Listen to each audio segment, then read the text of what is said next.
Bueno, esta conferencia está a cargo de Pedro García Velázquez. Él es nuestro invitado central al Congreso, compositor y violinista colombiano, coordinador artístico de la compañía Le Balcón en París, Francia.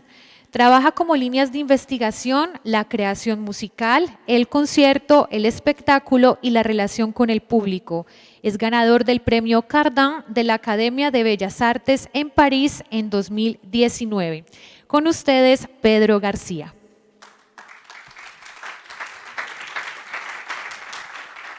Buenas tardes. Estoy muy contento de estar acá y poder intercambiar con todos ustedes alrededor de estas cuestiones que son para mí muy esenciales. ¿Qué puede ser un proyecto artístico avanzado en el siglo XXI? ¿Qué obra puede ser pertinente y genuinamente enriquecedora en el contexto actual en el cual se tiende cada vez más a una homogeneización muy importante? ¿Cómo se imagina un proyecto sui generis? ¿Cómo se produce? ¿Cómo se construye una relación con el resto de la sociedad? Estas preguntas van a guiar el curso de esta presentación. Quiero entonces compartirles mis experiencias y observaciones e ir ensanchando desde ahí de manera a que sea un poco más general y más transponible a la vida de cada uno de ustedes. Yo vivo en París, donde desarrollo actualmente la mayor parte de mis actividades musicales. Estudié acá en Colombia con el apoyo de la Fundación Mazda en Bogotá. Y luego estudié en el Conservatorio Nacional de París, lo cual fue una gran experiencia no solo por la calidad, digamos la excelencia de la institución y de los profesores, sino por la concentración de gente talentosa e inteligente con la cual pude intercambiar ideas para lanzarme, digamos, en la vida real. De ahí me gradué en composición y en análisis, pero lo más importante aún es la red de gente que tejí y los intercambios artísticos que comencé y que siguen dando frutos. Un par de cosas que me parecen importantes de lo que acabo de decir es relaciones artísticas potentes con gente de su generación, pues de mi generación, incluso por encima de cuestiones institucionales y la idea de co-construir. Una de las aventuras artísticas que llevo a cabo y que ha dado y sigue dando frutos que yo no me hubiera imaginado es la fundación y codirección de un colectivo artístico que se llama Le Balcón. Acá es una fotico de nuestros 10 años en una producción en la Ópera Comique en París. Nosotros empezamos siendo simples estudiantes, organizábamos conciertos sin recursos en iglesias o salas del conservatorio y pasamos a producirnos regularmente en varias de las salas más prestigiosas en Europa, como la Filarmonía de París, la Staatsoper de Berlín, el Teatro del Athénée en París, la Ópera Comique, la Scala, en fin, salas con muchos recursos e impacto. No quiero que se malinterprete lo que digo pensando que la potencia de una propuesta artística se mide en términos de quién toca en la sala más grande o más prestigiosa. Para mí la potencia de las ideas es mucho más valiosa y así sean lugares underground se pueden generar corrientes tremendas. Una idea que ha sido muy importante para mí es la de la pluridisciplinaridad. Esta idea ha sido muy importante porque permite dar varios ángulos de acceso al contenido musical. Digamos que en mi experiencia, pues yo obviamente toda la vida enamorado de la música clásica y luego de la música experimental y de muchos tipos de músicas, he estado enamorado toda la vida, pero pues me parece muy importante trabajar en función de que el público pueda tener acceso a esta música que por distintas razones le puede parecer lejana, ya sea por razones de que le parece lejana en el tiempo, ya sea por razones que le parece lejana geográficamente o que le parece que no está cernida a sus costumbres auditivas. Entonces, permitir tener varios ángulos de acceso a un contenido musical ha sido para mí muy importante para que el público pueda tener como un disfrute y una apropiación fuerte del contenido que se les propone. También permite imaginar un mundo más global. Yo soy compositor, mi trabajo obviamente esencial es escribir las notas que los músicos y los diferentes dispositivos van a tocar, pero me parece muy importante en el mundo actual imaginar como un universo que engloba y constituya la obra. Voy a desarrollar eso después. Y por último también me ha permitido construir resonancias con otras personas y con otros campos, lo cual siempre enriquece lo que uno está haciendo. Dentro de esta pluridisciplinariedad, quiero compartirles algunos de los trabajos que hemos estado desarrollando en 4 ejes: música y escena, música y video, música y sonido 3D, música y robótica.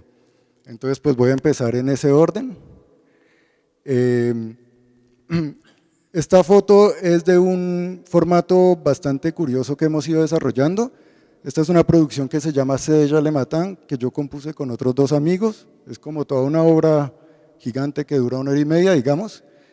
Y tiene la particularidad de no ser una obra escénica como tal, es decir, no es una ópera, no tiene la producción de una ópera, los recursos y el tiempo de ese tipo de producciones que son muy importantes.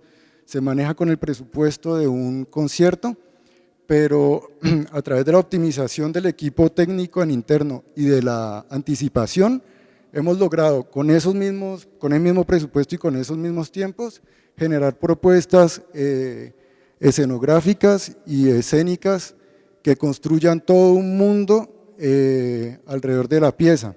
Entonces, por ejemplo, aquí, bueno, no sé si alcanzan a ver, pero mandamos a quitar todas las sillas de la sala. Esta es la Cité de la Musique en la Filarmonía de París, y pusimos ahí un falso pasto, y pusimos un brumizador que generaba ahí como un ambiente y una creación luminosa. Era como, el tema de esta pieza era como un tiempo mítico, al cual nos acercábamos de manera a veces seria y a veces, digamos, con humor. Entonces la idea es que la gente cuando llegara a la sala no llegara solo a una sala de conciertos, sino llegara instantáneamente como a un mundo ahí que le estábamos proponiendo. Entonces habían ciertas intervenciones serias, habían ciertas intervenciones más bien graciosas, como por ejemplo este unicornio que venía aquí al lado de las cantantes. Y entonces, bueno, digamos que la situación de concierto, esto era un concierto en sí en términos de presupuesto y de producción, pero la situación de concierto pues se veía realmente transformado y eso nos ha permitido hacer muchas cosas interesantes. Otro aspecto en el que hemos trabajado bastante es la producción de óperas, ya pues como tal, digamos, con todos los presupuestos y tiempos que eso necesita. Y en la producción de óperas, sobre todo al principio, algo que nos permitió tener mucha fuerza era un aspecto un poco irreverente, digamos. Ese mundo es relativamente bastante burgués y muy codificado. Nosotros nos pareció, teníamos esa necesidad, digamos, generacional de volver es un poco más divertido, un poco más gracioso, un poco más bueno. Entonces, esta ópera es una ópera de un compositor que se llama Pétr Odvos, que se llama Le Balcón, o sea, igual que nosotros, el colectivo, y originalmente esto es una pieza de teatro que sucede en un burdel, en el cual realmente es una situación muy extraña, la gente solo va allá a disfrazarse del arquetipo que hubiera querido hacer. La pieza habla como si toda la sociedad fuera solo una especie de pieza de teatro gigante que se rige según ciertos arquetipos. Entonces el general, el juez, el policía, el policía no está dentro de los arquetipos y busca estar en los arquetipos y así sucesivamente, y la gente solo viene a transformarse en ese arquetipo que hubiera querido hacer. Y aquí tenemos a Madame Irma, que es la que maneja el lugar. Aquí tenemos otra foto de Madame Irma que, como pueden observar, en realidad es un contratenor Rodrigo Ferreira, lo cual fue una libertad que nos permitimos con respecto a la partitura. Aquí tenemos al juez y a su verdugo. Aquí tenemos al general.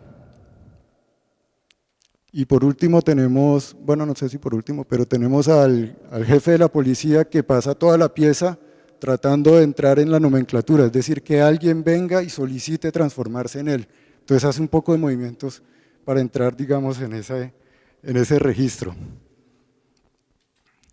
Otro ángulo que hemos tenido de ataque para la situación escénica es la cuestión como del cuerpo del músico. Para mí, la presencia escénica de los músicos, sobre todo en la tradición escrita y en los conciertos de música clásica y por extensión de música contemporánea, es muy poco trabajada. Entonces nosotros tenemos la ambición de trabajar eso muchísimo más y hemos colaborado en esa dirección con coreógrafos. Esta es una especie de ópera o pieza lírica y coreográfica que fue puesta en escena por una coreógrafa según principios coreográficos. Entonces, como pueden observar, toda esa gente que está haciendo esa acción coreográfica en cámara lenta en el piso, en realidad son cantantes. Y pues los otros dos que están parados también son cantantes. Los músicos inicialmente están allá atrás, pero a partir del segundo acto tocan de memoria y están aquí participando totalmente de la acción escénica, como con principios coreográficos. Eso fue una experiencia muy bonita que hicimos en el Teatro Nacional de Chaillot y en la Ópera de Dijon, y permitió avanzar enormemente a los músicos como en su relación con su cuerpo y la libertad de movimiento y su presencia escénica. Para cerrar la parte escénica, les voy a hablar un momentico de un ciclo operático que nosotros le hemos metido mucha energía, que se llama Licht o Luz de Stockhausen. Es la parte menos conocida de la obra de dicho compositor alemán, pero es de lejos la parte más interesante, es una parte mucho más accesible perceptivamente, digamos, es mucho menos árida, porque las obras que se conocen son las obras casi que de juventud de él, que son muy áridas, y es una obra, para mí ha sido muy especial y para nosotros ha sido muy especial porque él sí que imaginó un universo entero con sus símbolos, casi que con sus lenguajes, con todo, y eso lo desarrolló durante 7 óperas. Entonces nosotros tenemos el objetivo de hacer las 7 óperas, cada una dura más o menos 4 horas, y esto aquí era pues un pedacito del día jueves, porque es digamos una ópera por día supuestamente, y pues fue una producción muy interesante para nosotros. Bueno, Stockhausen trabajó todo ese universo que creó, para contarles en 3 palabras, era una cuestión como medio cósmica, los personajes no eran personajes teatrales en sí, como Carlos, que compró pan esta mañana y luego se subió en un bus, sino eran como arquetipos cósmicos. Entonces Micael, que era como una especie de ángel ahí del bien, está Satanás, bueno, todos los personajes son así como personajes cósmicos, hay un poco de relaciones lo más de raras y de simbología, pero para nosotros sí ha sido muy excitante confrontarnos y revelar como una obra tan construida en tantos planos distintos y no solo en el plano musical. Ahora entonces vamos a pasar a la parte de música y video, que para nosotros también ha sido muy importante y ha sido un gran reto. Ha sido muy importante porque nos ha permitido tener una potencia visual muy fuerte y bueno, esto por ejemplo es una pieza que se llama entonces Scratched Shadows. Digamos que esto fue lo primero que hicimos con video, comenzar a jugar con las sombras de los músicos, que luego el video tomaba el relevo y entonces se volvió una situación fantástica, ya fuera por momentos como más bien poéticos, ya fuera por momentos como gracioso o lo que sea. Entonces sobre como un mundo paralelo al mundo del concierto.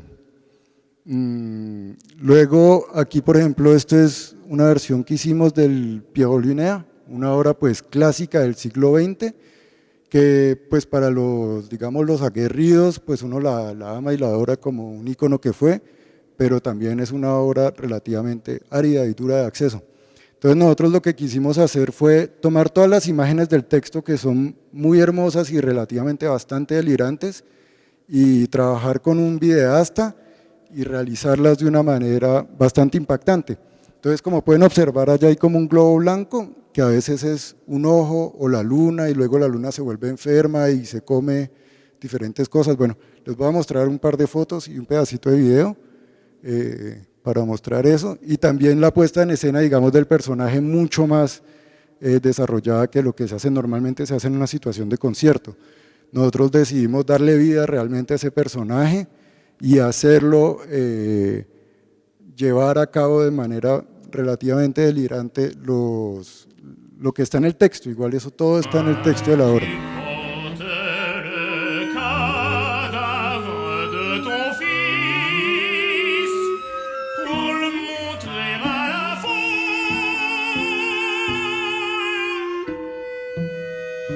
Pourtant le regard des hommes te fuit, oh mère des douleurs.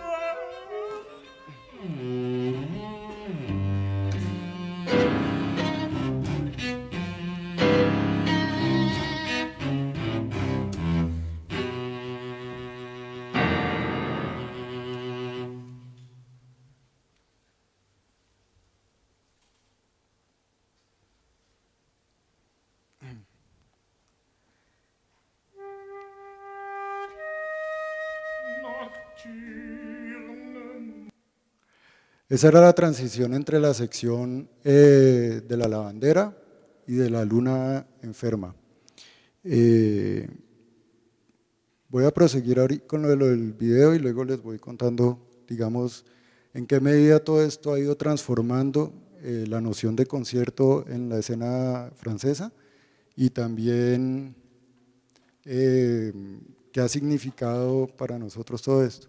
Esto es otro trabajo de video en el que poníamos la escenografía a cargo del video, entonces el video iba evolucionando en diferentes situaciones y los cantantes se inscribían, digamos, en esas situaciones. Era una ópera de un compositor argentino, Fernando Fisben, un trabajo muy diferente pues al que les acabo de mostrar, por eso quería mostrárselos. Sucedía en un edificio de Buenos Aires y íbamos así circulando entre los diferentes pisos como en un corte entre los diferentes espacios. Últimamente hemos estado trabajando más con formas menos llenas, como más símbolos y también con un ritmo más lento del video para ciertos repertorios, como por ejemplo esta pieza de Messiaen que es una pieza como con un sentimiento de música sagrada y que necesita una respiración mucho más lenta. Entonces el video viene siendo como más símbolos y formas que van circulando así mucho más lentamente de una manera medio hipnótica. Y también, como pueden observar, no se sigue muy bien, pero la pantalla es transparente e incluso hay varias pantallas en la profundidad. Y eso nos ha permitido incluir el cuerpo del músico de una manera mucho más satisfactoria que lo que hacíamos al principio, dentro de la puesta en escena video, porque el problema también con el video es que muy fácilmente, claro, son imágenes gigantes e impresionantes, muy fácilmente se excluye lo principal, que es de todas maneras el cuerpo de los músicos que están ahí transmitiéndonos todo ese contenido cultural. Continuemos con música y sonido 3D. Entonces, esta parte, digamos, ha tenido dos importancias para mí. La primera es la de contextualizar el sonido por el sonido mismo, porque digamos todos, en gran medida, como les dije al principio, todo este tipo de trabajos los hacemos no solo porque nos permite tener como otras herramientas de escritura, sino también porque permite precisamente crear un contexto que da otras grillas de lectura al público de la obra y le permite en general vivirla de una manera que casi ni se pregunta si eso es música clásica o no, si eso es música contemporánea o no. La gente está ahí como embebida, digamos, en ese mundo que se le propone. Y este trabajo del sonido 3D, pues la idea era generar ese contexto, pero a través del sonido mismo. Eso empezó con esta pieza Lieu perdu, que la escribí yo, Lugares perdidos. Entonces aquí el mapita era lo que se le entregaba a la gente como nota de programa. Estos eran los lugares a los que se hacía viajar al público virtualmente por el sonido. El sonido era sonido 3D con audífonos, y la gente entonces llegaba, bueno, cada uno tenía su audífono y los transportábamos por el sonido en cada uno de estos lugares. Son lugares que para mí son perdidos, o sea, ya no tienen la importancia cultural cotidiana que tenían en algún momento, pero aún así siguen estando muy anclados y tienen gran significancia y tienen una potencia expresiva muy fuerte como de la memoria. Es como cuando uno huele algo y se le viene un recuerdo, con el sonido inmersivo sucede algo similar. Entonces ha sido algo que ha funcionado muy bien. Les voy a mostrar algunas foticos. Digamos, la situación escénica era muy sencilla, era esto, los músicos alrededor de, yo no sé si ven ahí, hay como una cabeza artificial, eso es lo que capta el sonido de los músicos en 3D en tiempo real, y también luego con los computadores lo inyectamos en lugares virtuales, digamos en la acústica de una iglesia o así sucesivamente. Aquí pueden ver de manera más clara la cabeza esta artificial, y el público, pues la idea es que básicamente en gran medida cierre los ojos y le dé cuerpo a todos esos mundos con su imaginación y parta lo más lejos posible. Luego hemos hecho versiones de esto ya itinerantes dentro de una ciudad. Entonces la gente lo que tiene es un mapita y se tiene que conectar a una página web, y con su smartphone entonces en cada lugar va encontrando un contexto, un mundo sonoro ahí compuesto para ese lugar y una música correspondiente. Por último, en este pequeño coso de sonido 3D les quería compartir esta herramienta. Después de haber hecho esta pieza Lieu Perdu, nos dimos cuenta que habían algunas dificultades técnicas, etcétera. Hicimos una residencia en un centro de investigación en París, el IRCAM, y construimos una biblioteca de imprentas sonoras, de imprentas acústicas en 3D de más o menos 30 lugares en Francia y en Alemania, y construimos esta página de manera que cualquier persona pueda transportar en línea inmediatamente cualquier sonido en cualquiera de estos lugares. Entonces los invito en algún momento, si este tipo de experiencia les interesa, a visitarla. Hay varios lugares ahí, desde teatros, iglesias, bueno, tratamos de hacer lugares distintos. Por último, para terminar este pedacito de la presentación, vamos a música y robótica. Entonces, últimamente hemos estado incluyendo diferentes tipos de robots que hacen diferentes tipos de acciones. Aquí, por ejemplo, este robotcito estaba tocando habían dos robotcitos en realidad, el otro no se ve en la foto, estaban tocando unos sets de percusiones en una iglesia del siglo XII. Entonces, pues obviamente había la dimensión musical de lo que ellos estaban tocando. En algunos momentos tocaban música que yo les había escrito, en otros momentos había un parlantico pues conectado al mismo sistema que reproducía música sagrada, y los robotcitos se acompañaban con sus campanas, ellas mismas traídas de diferentes culturas, digamos de diferentes lugares, templos, pero de diferentes lugares, Japón, Tailandia y mi cocina. Y bueno, digamos que la idea era todo este contexto, además de la cuestión auditiva, generaba la riqueza. Esto es otro set de robots que van a tocar varios de estos ahorita el 2 de octubre, son sets de percusión así como en estilo medio arte bruto, que acompañan a una obra de teatro. Quiero hacer un breve pasaje como más, no sé, sobre la producción. Lo voy a hacer lo más breve posible, de algunos modelos de organización observados para compañías o ensambles o pequeñas orquestas emergentes. La mayor parte de los proyectos que yo he observado se articulan entonces en asociación sin ánimo de lucro, también se pueden articular en empresa obviamente, pero pues esto no les permite de manera confortable recibir donaciones, que es algo muy importante en nuestro campo. Entonces, bueno, esas estructuras permiten obviamente la gestión de todo el papeleo, de los empleados, etcétera, y recibir las donaciones. Al interior de esa estructura hay varios tipos de organizaciones. El más básico y que digamos tradicional, pues que se ve todo el tiempo, es un tándem, un artista que porta un proyecto, un administrador que se ocupa tanto de la producción como de la gestión administrativa de la cuestión. Luego, este mismo modelo, digamos, tradicional se puede ir complejizando. El administrador ya pueden haber dos personas, una persona encargada de la producción, o sea, de lo que son los plannings, de los contactos con los artistas, de gestionar junto con los artistas cuánto tiempo se le da a cada aspecto de la creación, cuánto tiempo hay para la luz, cuánto tiempo hay para el sonido, cuánto hay tiempo para el montaje musical como tal, y pues condensar toda esa información y transmitirla de manera eficaz a los músicos y a los teatros y a todo eso. Bueno, y el administrador que va a gestionar pues las cuestiones más administrativas de pagos, etcétera. Luego pues el modelo tradicional obviamente se va complejizando después, típicamente un director técnico en proyectos que tengan el nivel de despliegue técnico como lo que les mostré ahorita. Es necesario en general tener en interno a alguien que coordine toda esa situación, si no se vuelve inmanejable, y el encargado pues de hacer circular.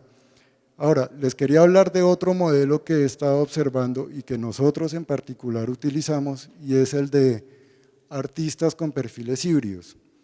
Es decir, un artista que también es encargado técnico, otro artista que también es administrador y así sucesivamente con las diferentes situaciones. Aunque este modelo pueda parecer engorroso a simple vista porque uno de artista no necesariamente quiere ocuparse de otras cosas que de hacer su arte, esto sí permite varias cosas. Permite, por ejemplo, una adecuación mucho más cercana entre las estrategias de producción, por ejemplo, cómo coordinar los coproductores, qué coproductores solicitar, bueno, todo el montaje de la producción y el proyecto artístico. Eso se puede acoplar de una manera mucho más cercana cuando la persona que gestiona es realmente artista. Y lo mismo con los dispositivos técnicos, porque cuando algo se vuelve muy técnico, luego muchas veces la parte técnica y los artistas no necesariamente van a entender, y eso se vuelven como dos capas ahí superpuestas de un sándwich, en vez de estar bien acoplados desde la escritura hasta todas las etapas del desarrollo. Y, en fin, permite una preponderancia del proyecto artístico por encima de los aspectos técnicos y de producción. Bueno, estas dos, para terminar rápidamente, tienen como interlocutores naturales, por un lado, los programadores, o sea, directores de salas y teatros, y directores de festivales, las tutelas públicas, generalmente instancias del Ministerio de Cultura, bancos o cajas nacionales que tengan sección cultural y sección cultural de ciudades y departamentos, y los sponsors o mecenas, fundaciones con programas establecidos. El segundo es muy interesante, empresas grandes con presupuestos y gente con curiosidad para producir eventos culturales de alto nivel. Es decir, muchas veces digamos, los eventos producidos por empresas, muchas veces pues no, o sea, son unas vainas totalmente reductoras de la actividad de un músico, pero en algunos casos sí hay empresas que tienen suficiente presupuesto y curiosidad para generar y dar todos los recursos necesarios a la producción de cualquier tipo de proyecto artístico en cualquier estética y con cualquier tipo de necesidades. Quiero hacer una pequeña interrupción para decir pues que bueno, mi campo de acción es la música escrita, pero yo pienso y espero que muchas de las ideas que estoy tratando de transmitir son útiles para cualquier tipo de estética musical o de campo artístico. Bueno, continúo aquí con mi listica. Dentro de los sponsors o mecenas, pues melómanos susceptibles de convertirse en mecenas, que sean grandes mecenas o pequeños mecenas, todo puede ser muy interesante. Entonces, obviamente, la misión del artista es hacer énfasis en la importancia de la riqueza cultural de un lugar, de una cultura y de un país para que la gente pues esté dispuesta a colaborar y también tener listicos todas las herramientas que les van a permitir reducir de sus impuestos las donaciones que hagan, con eso pues realmente se va a hacer efectivo. Por último, el crowdfunding, que es un tema gigante como todo esto que estamos sobrevolando en sí mismo, y lo único que quiero decir con respecto a eso es que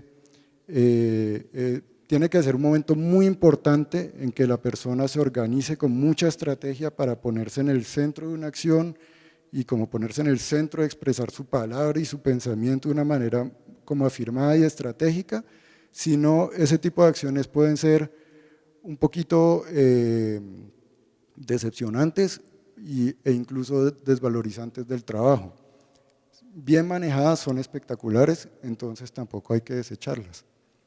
Bueno, pasemos entonces a las cosas, digamos, importantes, como por ejemplo las preguntas del principio.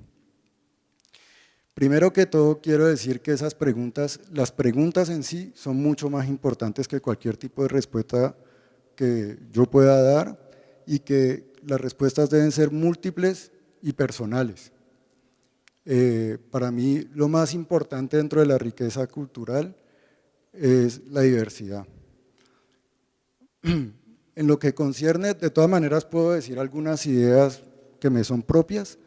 En lo que concierne el lenguaje sonoro y musical, a mí me parece indispensable que cada persona construya una manera singular de relacionarse con el sonido y con la materia musical misma.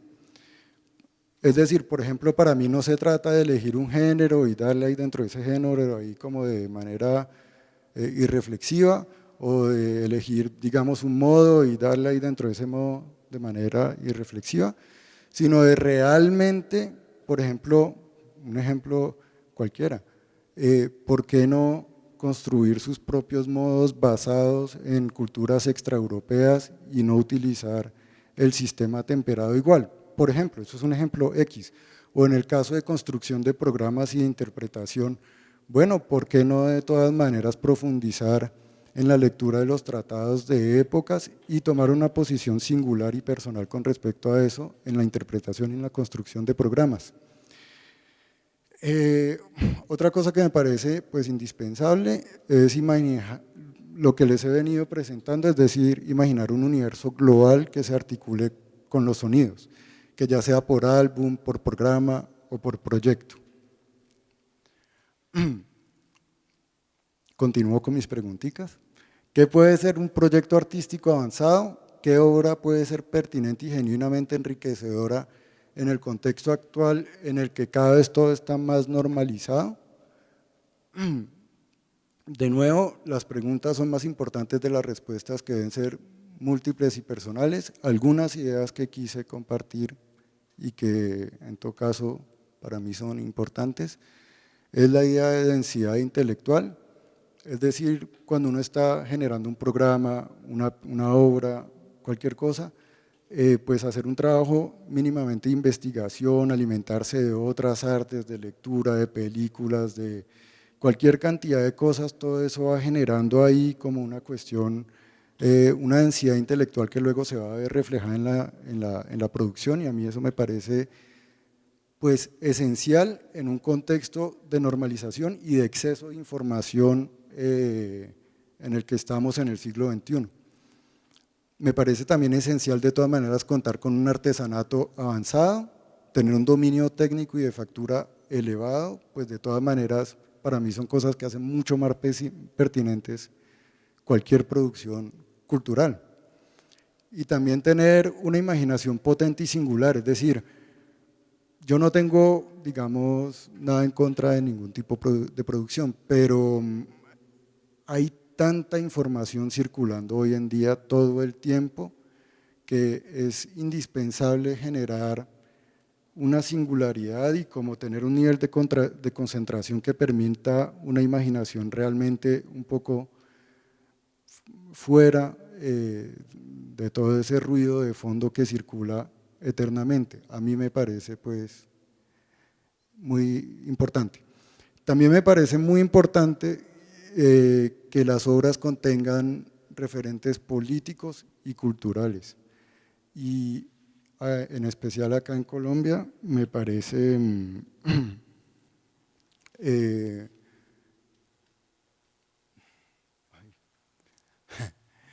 me parece esencial. Bueno, sigamos con las preguntitas. ¿Cómo se construye una relación con el resto de la sociedad? Bueno, además de los canales normales de difusión que rápidamente enumeré, es decir, una disciplina en el contacto de los interlocutores, directores de festivales, de salas, etcétera, alimentarlos con las actividades, proponerles cosas. Bueno, además de eso, me parece que la forma y el fondo de las obras mismas pueden generar otras relaciones con la sociedad.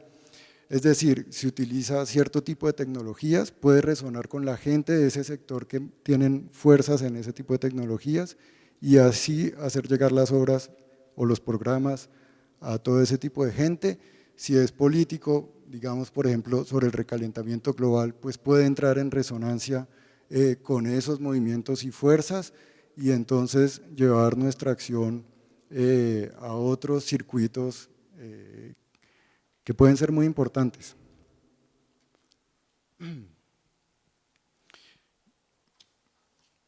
Ya para ir concluyendo, pues entrando en la parte final, quiero decir algunas ideas que me parecen esenciales. Como más o menos lo he ido expresando a través de esta presentación, yo creo que los artistas en el siglo XXI sobre todo debemos trabajar activamente para construir un mundo sin ideas hegemónicas o totalizantes, con el fin de generar una sociedad mucho más rica, una experiencia de vida mucho más rica y una experiencia estética mucho más rica para todos. Yo creo que también nosotros como generación debemos redefinir lo que puede querer decir concierto y obra y sus relaciones con la sociedad. Bueno, hay una citación de Camus, de Albert Camus, el escritor, cuando fue a recibir el Nobel, en la que decía: cada generación sin duda cree que tiene la ocasión de reinventar el mundo. Yo creo que los que estamos transitando en este principio del siglo XXI tenemos particularmente esa vocación, porque los cambios que están sucediendo y que han sucedido son demasiado importantes, tanto en el dominio de la transmisión de la información, como en el dominio de la hegemonización de las estéticas, tanto musicales como de todo tipo de información, como pues en toda la cuestión incluso más profundamente social y ecológica. A mí me parece que pues todo lo que con respecto, digamos, a la escritura musical, todo lo que aprendimos en el siglo XX pues es interesante para enriquecer nuestra imaginación, pero es ya totalmente obsoleto y es esencial redefinir todo eso. Acá en Colombia me parece particularmente importante la cuestión de la memoria. Nos han robado la memoria y nos la siguen robando todo el tiempo, y a mí me parece que debemos trabajar de manera muy decidida en eso. Es decir, articularnos con sociólogos y tratar de volver a encontrar esas historias que no se han contado porque a nadie le ha interesado contarlas, y dejarnos fecundar por todas esas tradiciones que lastimosamente no hemos terminado aún de volver a descubrir y que por lo tanto hace parte de nosotros. Me parece importante la idea de fecundar, es decir, yo personalmente pues no me atrae la idea de repetir otra música, así sea una música tradicional. Me parece mucho más interesante la idea de que toda esa tradición me fecunde y luego yo, siendo pues lo que soy según mi vida, produzca situaciones musicales que no hubiera producido sin esa fecundación.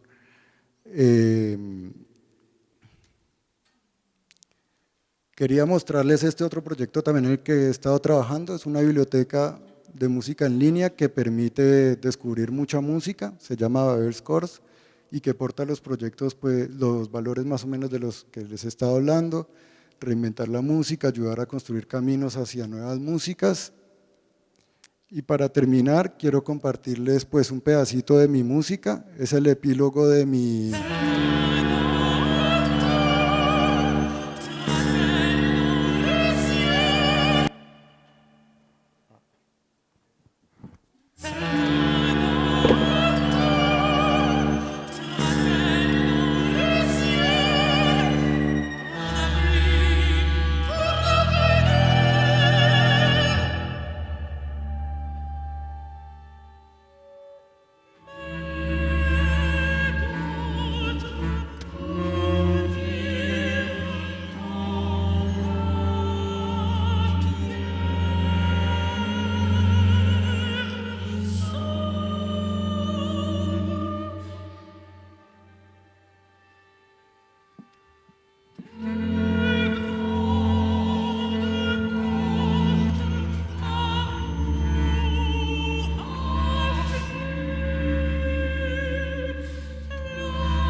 Muchas gracias a todos por haber estado acá, estoy muy contento de poder compartir con ustedes. Muchas gracias a todos los organizadores por la oportunidad y espero que podamos compartir mucho más en estos días que vienen. Si tienen cualquier pregunta, pues estaré por aquí durante la duración del congreso y también les dejo mi email y un sitio web extremadamente sucinto que tengo, pero que contiene algunos de mis trabajos importantes. Muchas gracias.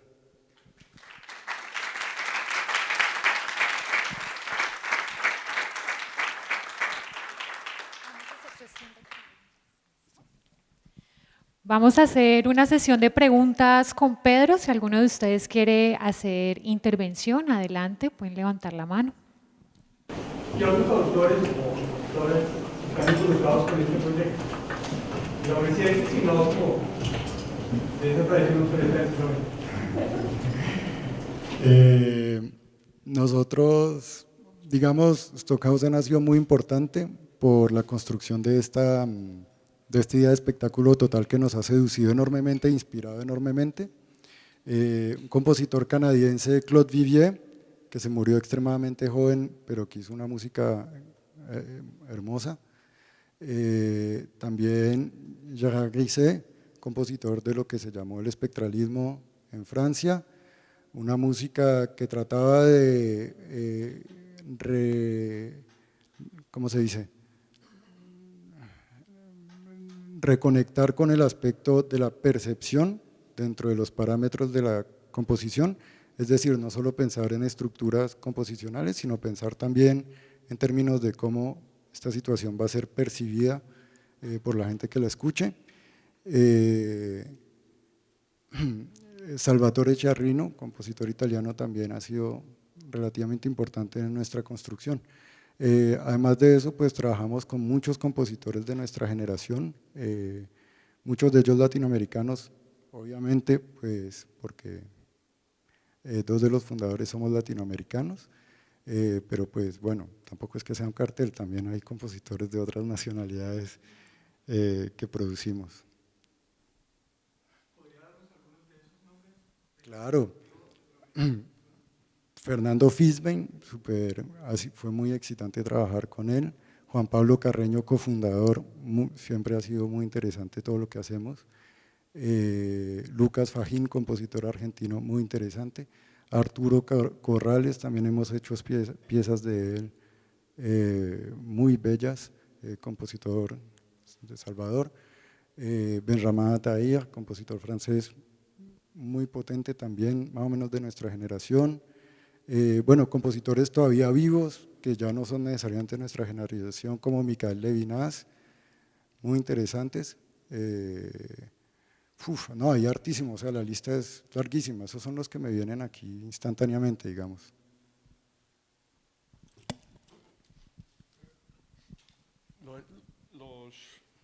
Los gobiernos colombianos sí le han dado importancia al desarrollo de estos nuevos avances musicales en Colombia, ¿o no? Nosotros, digamos, yo personalmente, es verdad que me instalé allá después de mis estudios porque había un ambiente muy propicio que en el momento en el que yo vivía en Bogotá todavía no se vislumbraba un ambiente tan propicio. Yo creo que hay una curiosidad muy importante que se está abriendo acá y por ejemplo el Banco de la República sí ha efectuado una labor muy importante e incluso en algún momento nos ha invitado.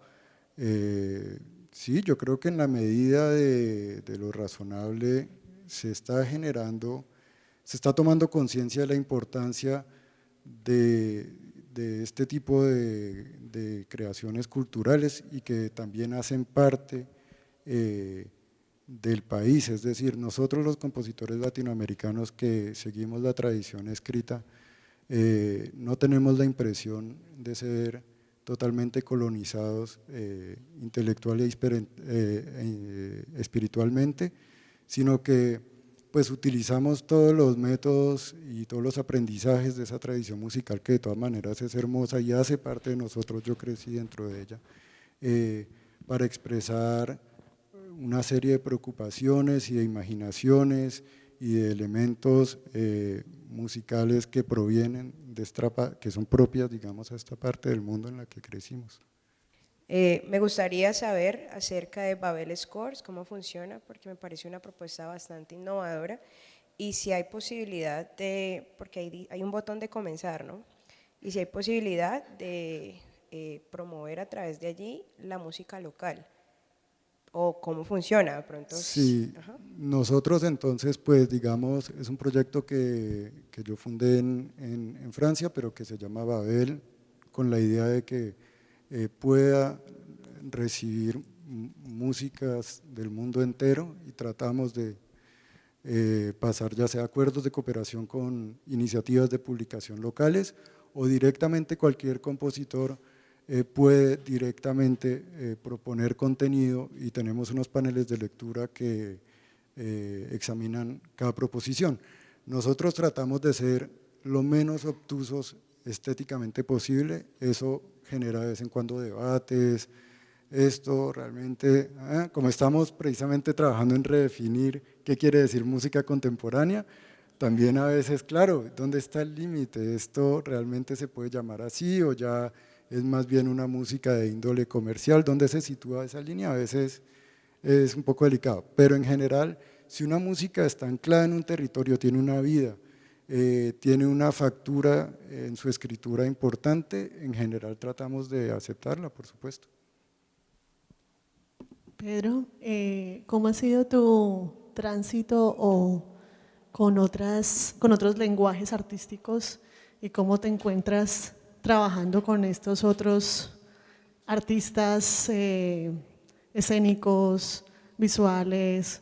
Es decir, ¿en qué momento de tu formación musical haces ese tránsito o siempre estuvo ahí como una inquietud, y qué ha significado para la forma en la que tú comprendes la música, como ese diálogo entre lenguajes y entre las personas que vienen de otras disciplinas artísticas? Sí, yo creo que ese tránsito provino para mí en dos etapas. Una primera etapa, tal vez al final de mis estudios en Bogotá, yo me enamoré del arte conceptual. No, yo solo creía en el arte conceptual, y entonces me acerqué a los artistas plásticos ahí de la facultad e hicimos un poco de performance y de cosas. Entonces fue una primera apertura, digamos, bueno, yo era súper joven, entonces eso era ahí como muy desarticulado todo, pero bueno, fue una primera apertura. Ya luego en París, sí, como que de manera más articulada y más construida, empecé a contactar diferentes artistas por las inquietudes que traté de presentar. O sea, cómo acompañar, es casi como el programa de una orquestación. Tienes una idea, luego cómo la acompañas, cómo la orquestas para que se exprese de una manera más amplia. Sí, y entonces, pero ha sido interesantísimo porque también me ha permitido hacer como un zoom out sobre muchos aspectos que uno a veces en la academia está muy focalizado, digamos, en lo que le están transmitiendo, que pues es muy interesante, pero uno está muy focalizado en eso. Y cuando uno habla con otros artistas que pues son muy sensibles, pero no tienen la formación que uno tiene, eso sí genera como un zoom out que para mí ha sido muy interesante, y yo creo que me ha permitido comprender, no solo comprenderme mejor, sino también comprender mejor el quehacer musical. Pedro, conectándome un poco con la compañera, bueno, mi ejercicio es la dramaturgia, entonces tengo como la inquietud porque en el Valle del Cauca, puntualmente en Cali, el ejercicio de esa construcción colectiva de las artes es bien complicado porque están los gremios en ocasiones divididos. Me interesaría conocer un poco cómo funciona, más que todo con esta relación música-escena, la producción. Si partes de un texto dramatúrgico, imagino un director sí, el que compone la escena, la historia, o si esa escena se construye a partir de la música. Yo he realizado ambos casos y ambos casos pueden dar resultados muy satisfactorios. Digamos que en general hay puede llegar a suceder que un proyecto nazca realmente de varias personas, pero la mayor parte del tiempo hay un artista que es el que porta de manera como más personal un proyecto. Entonces, si ese artista pues es más bien un teatrero que está haciendo una pieza, pues comienza en ese orden, es decir, es una pieza de teatro y luego la música viene, y eso no quiere decir que sea una pieza de teatro acompañada de musiquita ahí de fondo, no necesariamente, han habido experiencias muy potentes en ese orden también, y el otro orden también funciona, por ejemplo para el Dieu perdu. Entonces, esa idea era como mía, de los lugares imaginarios, culturales y de la memoria y de cómo uno puede despertar la memoria con el sonido, pero yo sí contacté a Benjamin Lassalle, que es un dramaturgo y actor y puestista en escena muy importante en Francia, y él me colaboró como a estructurar mejor esa construcción de los diferentes recorridos que guiaron la escritura de esa pieza. Yo estoy tratando de articular esta pregunta. Si ha habido tensiones, discusiones, peleas acerca de la pertinencia o no del uso de estos elementos para acompañar cierta música. Pongo como un ejemplo muy puntual el proyecto que hicimos con ustedes del Cuarteto para el Fin de los Tiempos. Esa obra nosotros solicitamos tras una visita que iban a hacer con otro programa que coincidía con si no estoy mal, el aniversario de Messiaen, si no estoy mal, que si podían interpretarla, pues siendo un ensamble francés, viniendo de Francia, etcétera. Esa obra ustedes no la tenían en repertorio y fue muy interesante ver cómo a partir de una cosa que a ustedes les parecía esto como si les estuviéramos pidiendo tocar Lully, o sea, lejísimos, viejísimos, nosotros no hacemos eso, y cogieron una obra y le dieron una nueva vida y hoy la presentan como un proyecto importante para ustedes. Pero para mí en ese momento también fue difícil durante la presentación lo distractor que resultaba el componente visual versus una expresión musical que estimula un sentido tan particular como es el oído, que hoy día, siento yo, en nuestra sociedad se ha dejado un poco de lado. Todo se ha vuelto tremendamente visual y si no hay video ya nadie presta atención. No sé si ha habido tensiones con otros colegas, compositores al interior acerca de la pertinencia o no del uso de estos elementos y en qué momento han decidido ustedes quizás dar un paso atrás y decir aquí no, aquí esto no va.